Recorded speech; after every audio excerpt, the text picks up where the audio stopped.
यह कहानी है दो दोस्तों की। एक बार की बात है, एक गांव में सोहन और जग्गू नाम के दो दोस्त रहते थे, जिनमें सोहन लालची था और जग्गू अच्छे कर्म करने वाला था। सोहन के पास 4 बकरियां थी और जग्गू के पास 1 बकरी थी। जग्गू अपनी और सोहन की बकरियों को एक साथ चराने लेकर जाता था।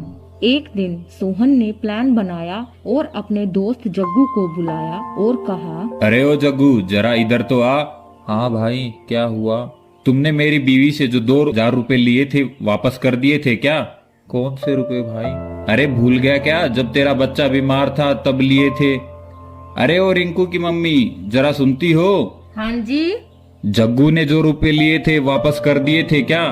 नहीं जी, मुझे तो नहीं दिए। मैंने सोचा इसने आपको दे दिए होंगे। नहीं, इसने मुझे भी नहीं दिए। ये तो मेरे साथ धोखा कर रहे हैं। अरे क्या सोच रहा है?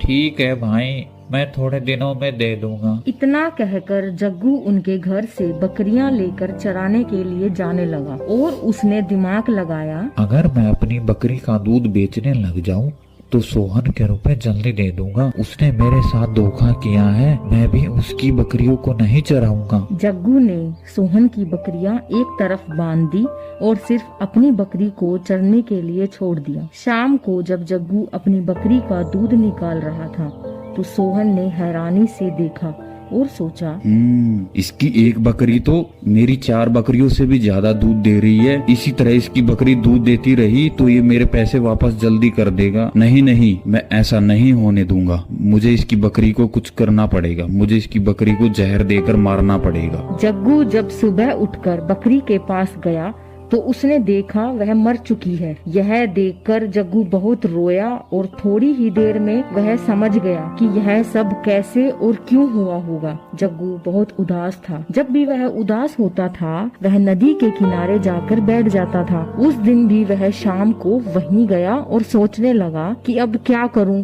सोचते सोचते कब उसकी आंख लग गई उसको पता ही नहीं चला।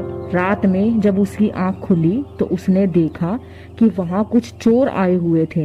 उनके पास काफी धन था। चोर चोरी किया हुआ धन कहीं झाड़ियों में छुपा रहे थे। अभी तो चोरी के माल को यहीं रख देते हैं, सुबह आकर आपस में तीनों बांट लेंगे। उन लोगों के जाने के बाद जग्गू बड़ी चालाकी से उस धन को लेकर अपने घर चला गया और उस धन से उसने खूब